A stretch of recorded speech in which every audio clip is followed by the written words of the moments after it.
ناظرین، drama serial شیر کے آنے والے ایپیسوڈ میں آپ دیکھیں گے کہ فجر شیر کو اپنے ساتھ گھر لے آتی ہے اور اسے اپنے بابا سے ملوانے کے لیے لے آتی ہے۔ بابا اسے دیکھ کر اسے باہر نکال دیتے ہیں اور کہتے ہیں کہ دشمن کے بیٹے کو یہاں ہم سے ملوانے کا کیا مقصد ہے؟ تو فجر کہتی ہے کہ بابا میں نے اس سے نکاح کر لیا ہے۔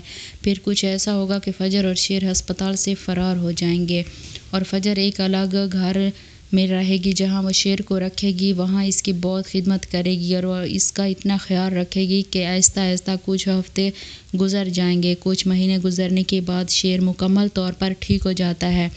اب اس کی فجر سے اتنی گہری دوستی ہو چکی ہے کہ وہ اسے کھونا نہیں چاہتا۔ جب شیر بالکل ٹھیک ہو جاتا ہے تو وہ فجر سے کہتا ہے کہ فجر، اب میں تمہیں خود سے دور نہیں رہنے دوں گا، میں تم سے نکاح کرنا چاہتا ہوں، اس لیے میں تمہیں سوچنے کا وقت دے رہا ہوں، فیصلہ کر کے مجھے ضرور بتانا۔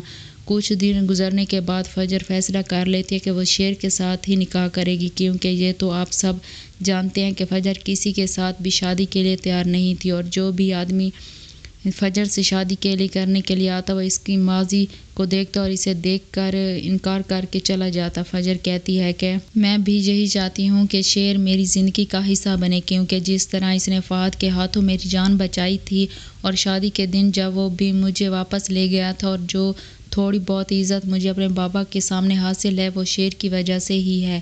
اب شیر اور فجر دونوں نکاح کر لیں گے۔ آگے جا کر دکھایا جائے گا کہ شیر اور فجر جب اپنے بابا کے گھر جاتے ہیں تو ان کے بابا انہیں دیکھ کر باہر نکال دیتے ہیں اور کہتے ہیں کہ تم یہاں پر کیوں آئی ہو؟ تم نے نکاح کر لیا اور وہ بھی دشمن کے بیٹے کے ساتھ۔ فجر کہتی ہے کہ بابا، سالوں کی دشمنی کو آپ شیر پر کیوں اتار رہے ہیں؟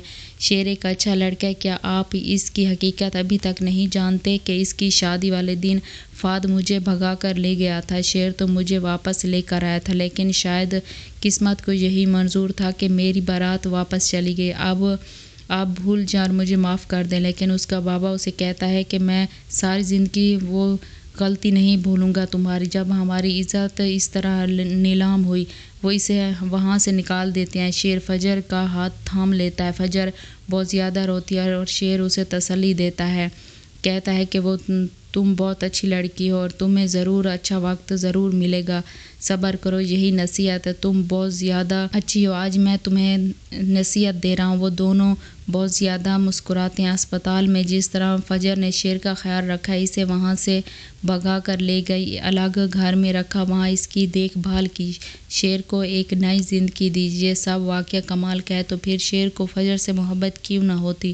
جو شخص اتنا خیال رکھے، تمہیں زندگی کی طرف واپس لانے کے لیے ہر ممکن کوشش کرے، یعنی اس نے دشمنوں سے بھی پنگا لیا، جان بھی جا سکتی تھی لیکن اس نے پرواہ نہیں کی، اس نے پرواہ کی تو صرف شیر کی۔ ناظرین، اگر آپ کو ہماری یہ چھوٹی سی ویڈیو اچھی لگے تو ویڈیو کو لائک کر دیں اور چینل کو سبسکرائب